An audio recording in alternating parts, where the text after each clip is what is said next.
अस्सलामुअलैकुम। आज की इस वीडियो में बात करेंगे फरऔन की बीवी आसिया की। ये बहुत ही सबक आमोज सच्चा वाकया है। वो थी तो फरऔन की बीवी, लेकिन वो ईमान ला चुकी थी।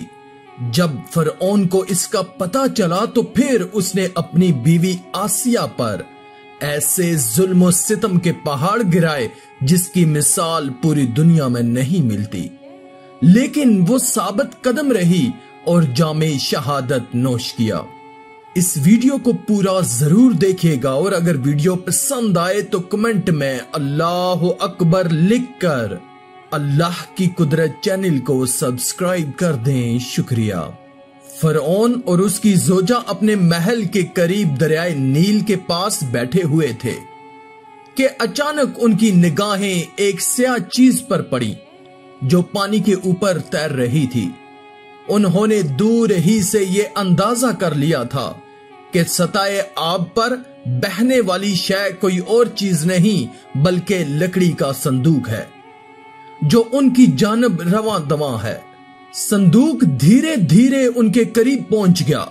फरऔन ने अपने सिपाहियों को हुक्म दिया कि संदूक को पानी से बाहर निकाल लो। हुक्म मिलते ही संदूक बाहर निकाला गया और जब उसे खोला गया तो उसमें एक खूबसूरत बच्चा नजर आया।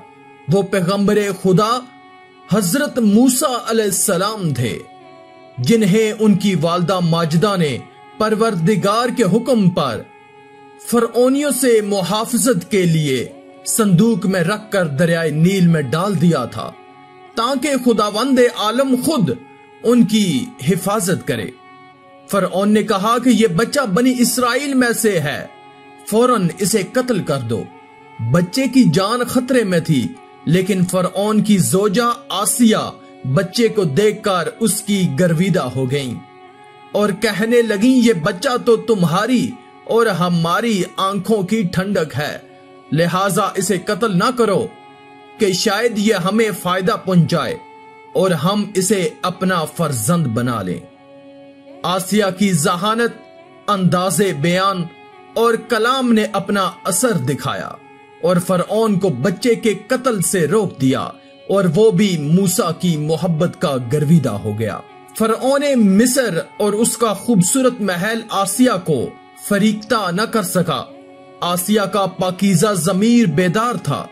उनके कल्ब पर ईमान और तौहीद परवरदिगार का पहरा था, जिसकी बिना पर फरऔन की मादी और तसल्लुत पसंद जज्बात आसिया पर जरा बराबर भी असर न कर सके।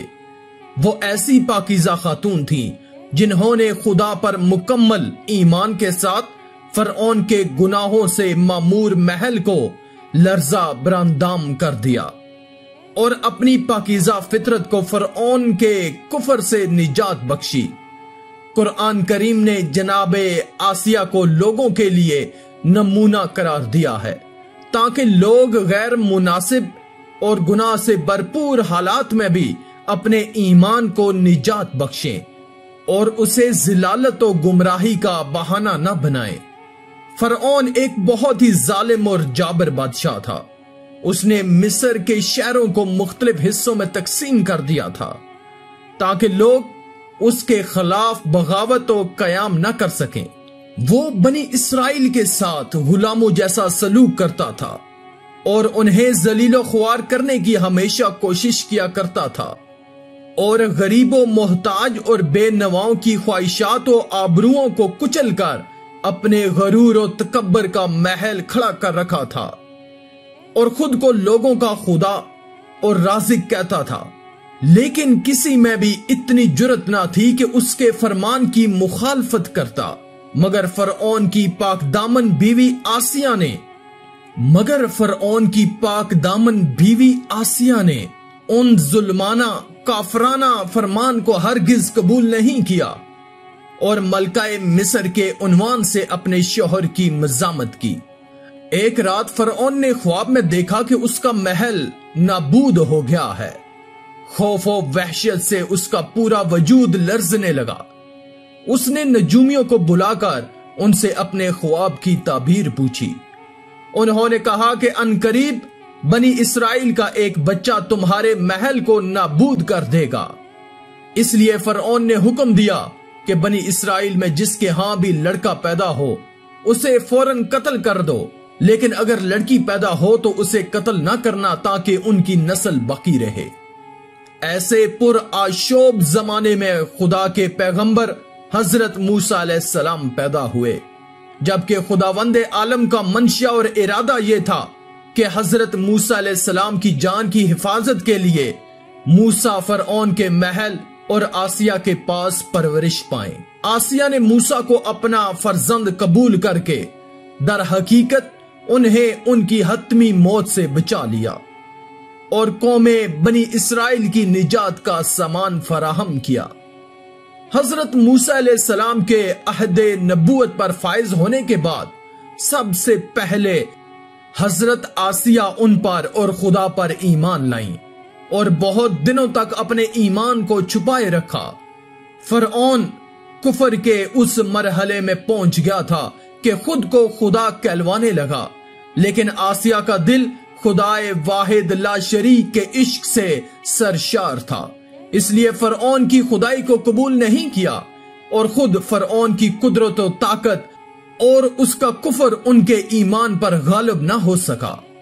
खुदावंदे आलम कुरान करीम में फरऔन की बीवी की मिसाल देते हुए फरमाता है कि आसिया खुदा पर सदके दिल से ईमान लाई तो खुदा ने उन्हें निजात अता की और जन्नत में दाखिल कर दिया, और फरऔन जैसा काफिर शोहर भी उनके ईमान को मतजलजल न कर सका।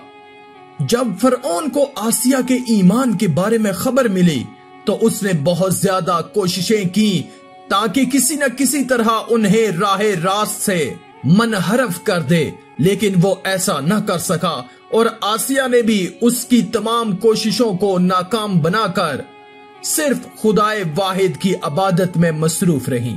हजरत आसिया ने हजरत मूसा अलैहिस्सलाम की हकानियत को साबित करने के लिए फरऔन से बहुत ज्यादा बहस व मुनाजरा किया, मगर फरऔन आसिया के ईमान और अकीदे को बदलने में कामयाब न हो सका। फरऔन रोज बरोज पुरआशोब होता गया और आसिया ने फरऔन से किनारा कशी इख्तियार कर ली और हजरत मूसा अलैहिस्सलाम का दिफा करती रही। हजरत मूसा अलैहिस्सलाम के चाहने वाले फरऔन के सिपाहियों के हाथों जुल्म और सितम की भेंट चढ़ रहे थे और उन्हें बेदर्दी के साथ कत्ल किया जा रहा था। यहाँ तक कि फरऔन ने हजरत मूसा पर ईमान लाने वाले एक शख्स को, जिसे कुरान करीम ने मोमन आल फरऔन के नाम से याद किया है, बड़ी ही बेदर्दी से कत्ल कर दिया, जिसके बाद आसिया के सब्र का पैमाना छलक उठा और खुल्लम खुल्ला फरऔन की मुखालफत करने लगी। फरऔन में गैज़ो गजब की आग भड़क उठी और उसने अपनी जोजा आसिया को बहुत ही दर्दनाक तरीके से अजियतें पहुंचाई। बाज़ रिवायतों में आता है कि फरऔन ने हजरत आसिया को मिस्र के तपते सूरज के नीचे जमीन पर लिटाकर 4 कीलें ठोंक दी और सख्त अजियतें पहुंचाई, और आखिर में उस संगदिल ने उनके सीने पर एक बड़ा पत्थर गिरा दिया और इस तरह एक पाको पाकीज़ा और खुदा प्रस्त कनीज खास राहे हक में नहायत ही बेदर्दी और अजियतों का शिकार होकर दर्जाए शहादत पर फाइज हो गईं। हजरत आसिया की इस्तकामत एक शजा और बहादुर और पाको पाकीज़ा बा ईमान औरत की निशानदेही करती है कि जिसने हक का एतराफ और बातिल कुव्वत का मुकाबला करते हुए जामे शहादत नोश कर लिया। तारीख बशरियत में हजरत आसिया की इस्तकामत तमाम हक परस्तों और मंजिल कमाल के मुतलाशियों के लिए बहुत बड़ा दर्स है। पैगंबर इस्लाम ने जनाब आसिया को कायनात की उन 4 अजीम ख्वातीन यानी हजरत फातिमा, हजरत खदीजा और हजरत मरियम सलामुल्लाह अलैहा अजमाइन के साथ शुमार किया है। हजरत आसिया की जिंदगी का मुतालिया ऐसी तमाम खवातीन के लिए नमूना अमल है जो अपने घर के माहौल या अपने शोहर के अमल को दीन की तालीमात पर अमल न करने की वजह करार देती हैं, क्योंकि औरतों के अंदर इतनी ताकत और कुदरत मौजूद है जो हर तरह के जुल्म और फिसाद, इखलाकी बेराह रवी और पस्ती और बुराई का खात्मा कर सकती हैं। और अगर उनका शौहर फरऔन की तरह संग दिल न हो तो ये अपनी अक्ल व तदबीर और नेक इखलाक व किरदार से उसे राह हक और सदाकत पर गामजन कर सकती हैं। आखिर में अल्लाह रब्बुल इज्जत से दुआ है कि अल्लाह हमें नेक अमाल करने और बुराई से बचने और बचाने की तौफीक अता फरमाए। आमीन या रब्बल आलमीन। आज की इस वीडियो में था बस इतना ही। मजीद इस्लामी वीडियोस हासिल करने के लिए अल्लाह की कुदरत चैनल को सब्सक्राइब कर दें और साथ में मौजूद बेल के आइकन को दबाकर ऑल पर क्लिक कर दें। शुक्रिया।